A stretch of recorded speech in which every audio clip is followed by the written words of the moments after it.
Hello, knowledge seekers.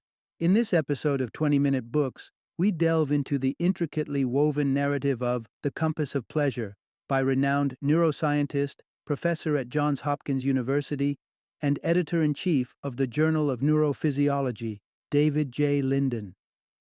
This enlightening book unravels the common threads that link a diverse range of human experiences, from the euphoria of heroin consumption to the altruistic warmth of charity work, from the indulgence in food to the intimate heights of sexual pleasure. The compass of pleasure navigates through the complex pathways of our brain's pleasure centers, uncovering the fascinating ways in which joyous activities can reshape and redefine our neural architecture over time.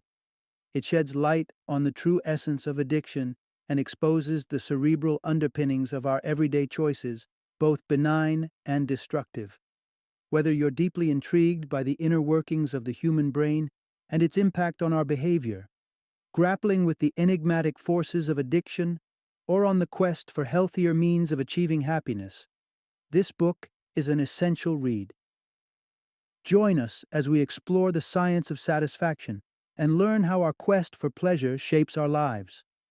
What drives our desires, and what can we learn about ourselves in this pursuit? Tune in to discover the answers in The Compass of Pleasure.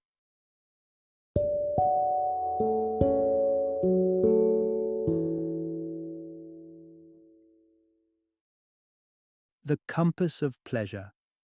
How our brains make fatty foods. Orgasm, exercise, marijuana, generosity, vodka, learning and gambling feel so good. Introduction. Unlock the intricacies of joy. A journey into the science of pleasure. Imagine the rush of euphoria that courses through you when you take a bite of decadent chocolate, or the thrill that pulsates in your veins as you gamble on a high-stakes game of poker. It turns out that the feelings of gratification and addiction we experience are rooted in the complex neural pathways of our brains. This narrative unfolds the cerebral blueprint of pleasure, detailing not only the biological underpinnings of our delights, but also the reason why certain activities and substances hold us captive in loops of repetitive indulgence. As we delve into the enigmatic world of our desires, we'll uncover the peculiar reason why cigarettes often have a tighter grip on people than the shackles of heroin. We'll demarcate the elusive boundary between the carnal dance of sex and the tender embrace of love, and even unravel the shared thread between the runner's high and the seductive haze of cannabis. Embark on this voyage to decipher the secrets behind the compass of pleasure and the intricate neurology that dictates the things that make us feel truly alive. Part 1. The Crossroads of Joy. How our brain's pleasure center guides us. Have you ever paused to ponder what an ice cream sundae, a passionate kiss, and winning a gamble might have in common? Beyond their apparent differences, these experiences share a unifying thread. They all send a wave of delight through the brain's medial forebrain pleasure circuit. Imagine the disparate activities of life as threads woven through the intricate tapestry of our brain's pleasure network. The ventral tegmental area, or VTA, which is nestled within this network, becomes alive with activity as it releases the neurotransmitter dopamine in response to pleasurable stimuli. It's dopamine that gives us that intoxicating surge of joy when we bask in the glow of any of these experiences. As dopamine travels to the amygdala, the bastion of our emotional response, it also makes its way to the dorsal striatum. This latter region is crucial. It's where our habits form. That's why a single slice of chocolate cake often isn't enough. The indulgence doesn't just feel good, it subtly coaxes us into wanting it repeatedly, laying the foundation for habits and potentially addictions. The power of the medial forebrain pleasure circuit over our actions comes into stark relief when scientists tinker with it directly. Take, for example, the contentious experiment conducted in the 70s by Dr. Robert Heath at Tulane University. Heath implanted electrodes in the brain of a homosexual man, suggesting that through the direct stimulation of his pleasure circuit, the man expressed different sexual behaviors. The results were highly debated. The man, according to Heath, experienced a shift during the experiment that was profound enough for him to engage in heterosexual intercourse within the confines of the lab, and even purportedly enter into a relationship with a married woman thereafter. While Heath's study remains controversial and its implications contested, it nonetheless serves as a testament to the remarkable and commanding influence that stimulation of the pleasure circuit can wield over our immediate behaviors. Part 2. The intricate dance between pleasure and addiction. The journey towards addiction isn't just a simple matter of having a good time. It's shaped by the intensity and manner in which pleasure seizes our brains. Take a moment to consider why certain substances have a tighter hold over us than others. It's all about how they stimulate the pleasure circuit in our brains. The grip of a substance like heroin can be firm and unforgiving due to its mighty influence on our pleasure circuits, propelling many who dabble in its use towards addiction. In contrast, drugs such as cannabis or psychedelics like LSD may be less addictive because they either activate the pleasure circuit more mildly or, in the case of LSD, hardly at all. But there's more to the siren call of addiction than the neurological response alone. Consider this. Despite heroin's powerful biochemical clutch, a notable study demonstrated that addiction rates for cigarette smoking far eclipse those for heroin. It appears that as many as 80% of those who light up a cigarette succumb to its addictive lure, compared to 35% for heroin users. Strange? Not when you factor in the influence of legality, availability, and societal norms encouraging the habit of smoking over the illicit shooting up of heroin. Yet, beyond the societal nuances, the type of pleasure also plays a critical role. Whereas heroin delivers a formidable hit of euphoria in one go, the act of smoking cigarettes provides smaller, more frequent doses of pleasure. It's these regular reward signals, akin to a dog receiving treats for each successful trick, that fast-track the addiction pathway. It reminds us that addiction is systematic. The more frequent the reward, the more deeply embedded the habit becomes. The change isn't just behavioral. Addiction, at its core, is transformative. It can reshape the physical architecture of the brain itself. This was evidenced in studies where, after a month of consistent exposure to cocaine, rats showed significant growth in the dendritic branches of their neurons within the pleasure circuit, visually illustrating the profound and lasting impact of addictive substances on the brain. Part 3. Decoding the allure of sugar and fat. A cerebral perspective. Imagine standing before a smorgasbord laden with creamy pastries and glistening sweets. It's nearly impossible to decline, and science unlocks the reason why. Our pleasure circuits light up with the promise of fatty and sugary delights. Now, let's zoom in on the brain's weight management system, the hypothalamus, an unsung hero largely responsible for nudging your body to maintain a healthy weight. It keeps tabs on your body's flux in fat through communication channels, echoing the rise and fall of the hormone leptin. This hormone, birthed by fat cells themselves, typically performs a balancing act, quelling hunger and bumping up energy expenditure as fat accumulates. In an ideal world, this would mean the cessation of hunger post-meal. However, for those grappling with obesity, leptin's call to arms goes unheard, a condition known as leptin resistance. Despite abundant leptin levels signaling satiety, the message to stop eating fails to register, leaving appetite untamed. Yet there's another force at play challenging leptin's dominance: dopamine, the molecule of pleasure. Foods bursting with sugar and fat send dopamine levels surging, making the experience of devouring a slice of pizza or chocolate almost euphoric. The enticement is potent, at times overwhelming physiological hunger. It's this very cycle of pleasure-seeking and brain rewiring that pushes us toward that extra scoop of ice cream or additional slice of pie, despite our hypothalamus's subtle warnings, leading to an upward tick on the scale. Part 4. The intricate weave of passion and intimacy in the brain. The intricate dance between love and lust plays out within our brains in fascinating and distinct ways. While both stir the pleasure circuits to life, they do so with their own special flair. The act of falling head over heels for someone is more than a flurry of romance. It's a veritable cognitive metamorphosis. brain scans illuminate a startling reality. As love takes hold, the brain's judgment and social cognition areas, usually the busybodies of reason and analysis, take a back seat. Suddenly, the object of affection is cloaked in an aura of exceptional attributes. They appear smarter, kinder, and more beautiful than anyone else. Bear this truth in mind the next time a friend's new partner appears to be less than suitable. Lucy Brown's research at the Albert Einstein College of Medicine revealed that glancing at the image of a beloved ignites certain zones of the brain, while a neutral acquaintance barely causes a flicker.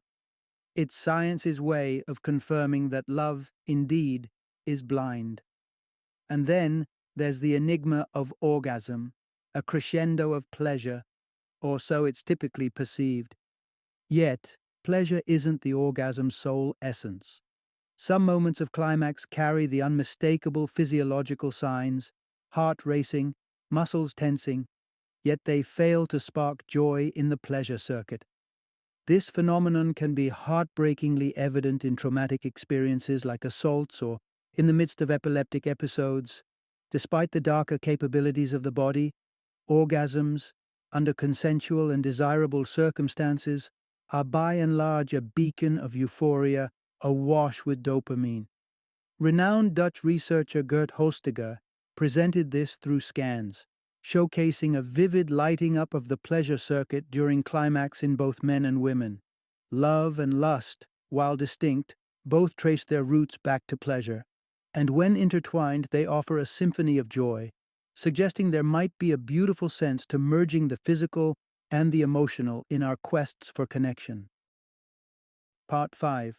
The High Stakes of Chance. How Gambling Hooks the Brain.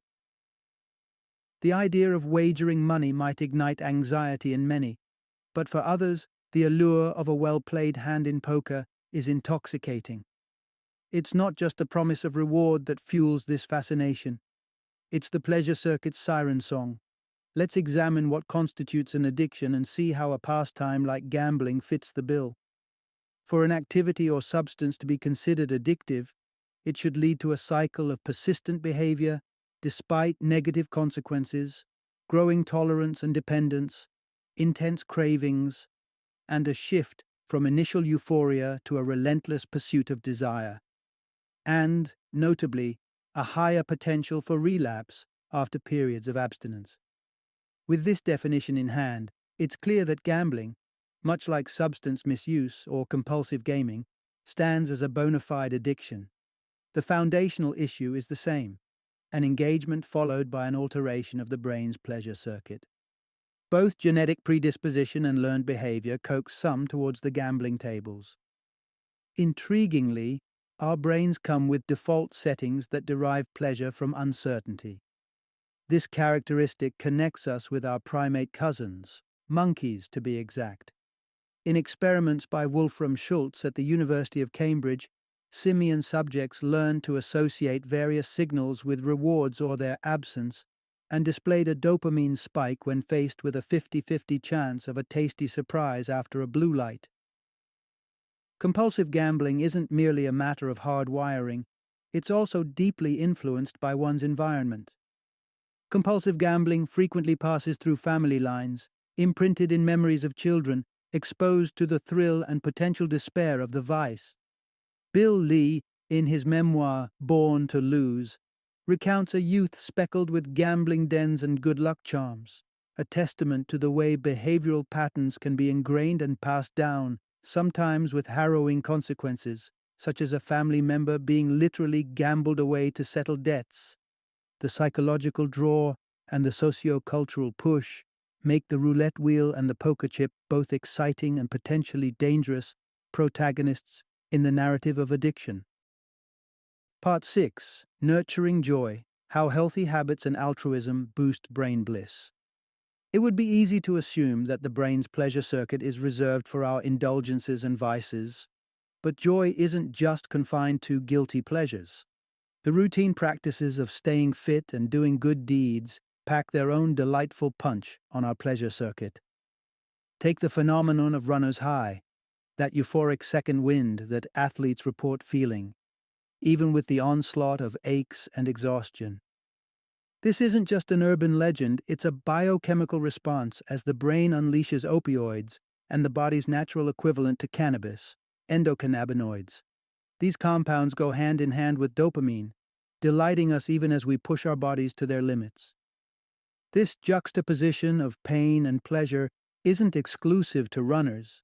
It's also part of the transformative experience of childbirth and the paradoxical enjoyment derived from certain provocative sexual experiences. But physical exertion isn't the only route to activating the brain's reward system. Generosity, too, can light up those neural pathways. Whether it's the pure satisfaction of helping others, the recognition of one's autonomous choice in giving, or even the subtle boost to one's societal standing. Philanthropy kindles the same areas of the brain as acquiring money does, as William Harbaugh's studies at the University of Oregon elucidated. The tantalizing thrill of acquiring knowledge for its own sake also entices our pleasure circuit. Researchers Ethan Bromberg-Martin and Okihide Hikosaka uncovered that both monkeys and humans share an innate curiosity. Given the option, these primates displayed an eagerness to receive tidbits of information about future rewards, highlighting a shared intrinsic value in knowledge, irrespective of its material gain. The profound takeaway here is that while our desires and addictions can commandeer the pleasure circuit, so can the virtues of living well and doing good, offering a serialization of highs that are both wholesome and gratifying. Final summary. Pleasure can be a sly temptress, often leading us into a labyrinth of potential addictions. This book peels back the curtain to reveal the brain's pleasure circuit as the orchestrator behind our cravings for everything from the intoxicating allure of heroin to the compulsive draw of a poker game or the simple satisfaction from a cheesy slice of pizza. These pleasurable encounters can remap our neural pathways, tugging us closer to habits we might find hard to break. Yet, within this complex web lies hope. It's not only the dubious lures that trigger our pleasure circuits. Acts of generosity, like charitable giving, or the pursuit of knowledge, can also send surges of delight through our neural networks. This enlightening perspective assures us that the rewards of life need not be entangled with risk, but can emerge from the meaningful, salutary choices we make.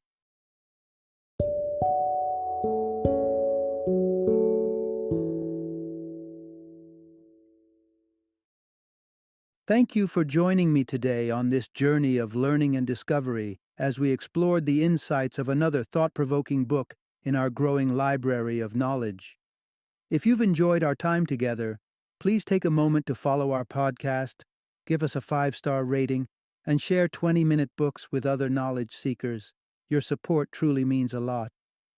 Don't forget to join me again in the next episode, where we will delve into another enriching book. Until then, happy reading and happy listening.